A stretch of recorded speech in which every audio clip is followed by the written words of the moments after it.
Welcome back to the deep dive. So if you've ever, say, watched a self-driving car slow down for a squirrel, or seen your phone just instantly tag a friend in a photo you just took, hmm you've already experienced what we're talking about today, computer vision. Yeah, it really is the cornerstone technology of this whole AI era, and it's so much more than just, a camera taking a picture.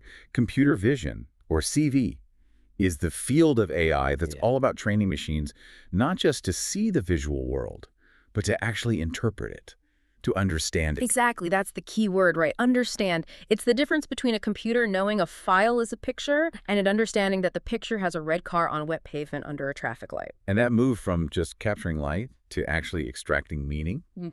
that is the whole game. Mm. Because when these CV systems are trained properly, they can have speed, objectivity, and accuracy that, frankly, can surpass what humans are capable of. Right, like scanning thousands of medical images without getting tired. Precisely. Or spotting tiny defects on a factory floor, things like that. So, our mission for you today is pretty ambitious. We're going to deconstruct how machines see. We'll start with the fundamental building blocks, how computers turn light into numbers. Then we'll walk you through the whole five-stage process that CV uses to turn those numbers into, actual intelligence. And finally, we'll get into the really cool stuff, the applications, and of course, the big challenges that are shaping the future of this entire field. Okay, so let's start at the very beginning, the basics, because this concept is what makes everything else even possible. I mean, when we look at a picture, we see shapes, we see context almost instantly. Right, our brains are wired for it. But for decades, a computer looking at that same image, it just saw a bunch of data, a random collection of ones and zeros, until we came along and manually typed in a description. This is a cat. Exactly. This is CAT. So CV had to bridge that gap. And to do that, it had to figure out how to translate our analog world of light and color into the mathematical, discrete language that computers speak, The digital image. the digital image, Yeah. which is, at its core, just a sequence of numbers, a huge matrix, really. So when my computer looks at a photo, it's not seeing a sunset. It's basically reading a giant spreadsheet. That's a perfect analogy. And that spreadsheet is made up of pixels, or picture elements. They're the fundamental unit of machine sight. Okay. Each pixel is just one tiny square in a massive grid, and each one of those squares has a numerical value assigned to it that represents the color and the intensity of light at that one specific point. And that process of turning the image into a grid of numbers is called digitization. Yep. And the more pixels you have in that grid, the higher the resolution, and the closer that numerical map gets to looking like the real-world scene. Okay, so let's talk about those numbers. What do they actually mean? For a simple black and white image, for instance. For a monochromatic image, it's pretty straightforward. Each pixel gets a single number, usually from 0 to 255. Why that range? It comes from computing. 0 means pure black, 255 means pure white, and, all the numbers in between are just different shades of gray. It's a simple intensity scale. Got it. But color must be more complex. It is, yeah. It adds a couple more layers. For color, we use the RGB model, red, green, and blue. So each color channel gets its own range, again, from 0 to 255. So a single colored pixel isn't just one number, it's actually three, like a coordinate. Exactly. It's a trio of numbers. Mm. So, pure red might be 255, 0, 0. White would be 255, 255, 255, with all channels maxed out. Wow. And when you multiply all those possibilities? You get over 16 million potential colors. It's 256 times 256 times 256. So the computer's really reading three of those giant spreadsheets or matrices all at once just to understand the color of every single point in that image. And that numerical framework, that's the raw material for everything that follows. Okay, so we've established the image is just this colossal grid of numbers, but turning that raw data into something useful, like actually identifying what's in the picture, that's where the real work begins. Right. This is the CV pipeline. Let's unpack this journey. What's step one? Step one is image acquisition. This is the crucial starting point. It's just about capturing the raw visual data. That could be a normal digital camera, a surveillance system, or even more specialized things like radar or LiDAR sensors on a car.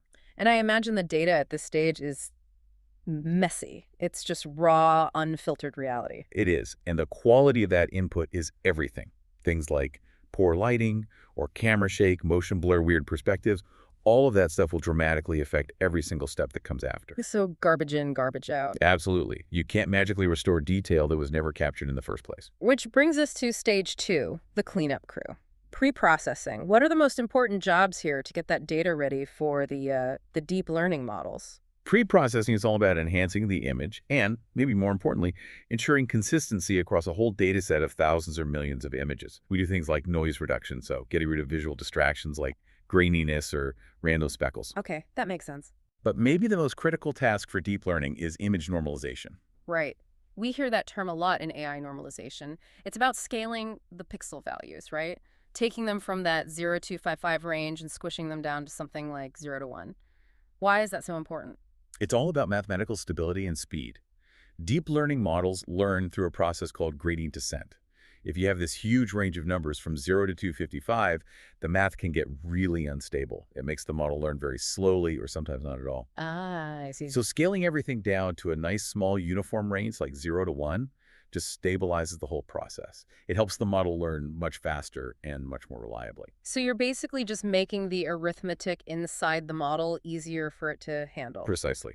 We also do things like resizing and cropping to make sure every image is a standard size, say 224 by 224 pixels, and histogram equalization, which is a fancy way of saying we adjust the brightness and contrast to make hidden features pop out. Okay, so the image is clean, it's standardized.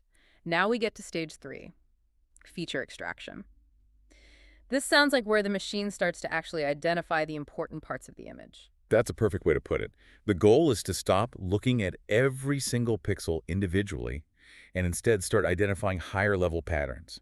We use methods like edge detection to trace the boundaries of objects and corner detection to find sharp turns, which are really good clues for an object's shape. So instead of seeing a patch of blue pixels, the system is now starting to see, say, the sharp blue outline of a car against the gray of the road. Exactly. It's building a structural map. We also use texture analysis to define things like smoothness or repeating patterns and color analysis. This whole stage creates what we call a feature map. It's a distilled summary that the next stage can work with much more efficiently. And that structural map leads us right into stage 4, detection and segmentation. This is where the machine finally answers the big questions. What is this and where is it?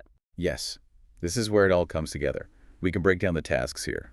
For a single object task, you might have simple classification, just identify what the object is, cat. Okay. Or you can have classification plus localization, where the model not only says cat, but it also draws what we call a bounding box right around it, showing you its exact location in the frame. And that spatial awareness is so important for anything happening in real time. Oh, absolutely. Which is why for multiple object tasks, we use object detection. This is about finding and labeling many different objects all at once. It's often powered by algorithms like YOLO. You only look once. I've heard of that one. Its big innovation is that it looks at the entire image in one go and predicts all the bounding boxes and what's in them simultaneously. That's what makes it so incredibly fast for things like self-driving cars. And then there's segmentation, which sounds like it goes even deeper than just a box. It goes pixel by pixel. Segmentation is super granular. It creates a mask for an object, basically coloring in its exact outline. There are two main types. Semantic segmentation classifies every single pixel by its class. So it labels all the pixels that are sky, all the pixels that are road, all the pixels that are person. So if you have 5 people in the photo, it knows all those pixels belong to the person class, but it sees them as one big blob of person. One single class entity. Exactly. That's where instant segmentation is the next step up. It's more sophisticated. It classifies the pixels and it distinguishes between the individual objects. So it identifies person 1, person 2, person 3, and so on. Wow. And that's critical for things like robotics, where you need to interact with or track individuals separately. That is staggering. Which brings us to the final step, stage 5, high-level processing, the action phase. This is the final layer of interpretation. It takes all that classified, localized, and segmented information and turns it into actual insight. This is where the machine recognizes a whole scene, analyzes behaviors, and makes a decision. So it's not just, I see a defect. It's, this specific defect means we need to stop the assembly line. Exactly. Or this traffic pattern means the car needs to change lanes now. It turns identification into understanding and understanding into action. We've just traced this incredible journey from a grid of numbers all the way through to actionable context.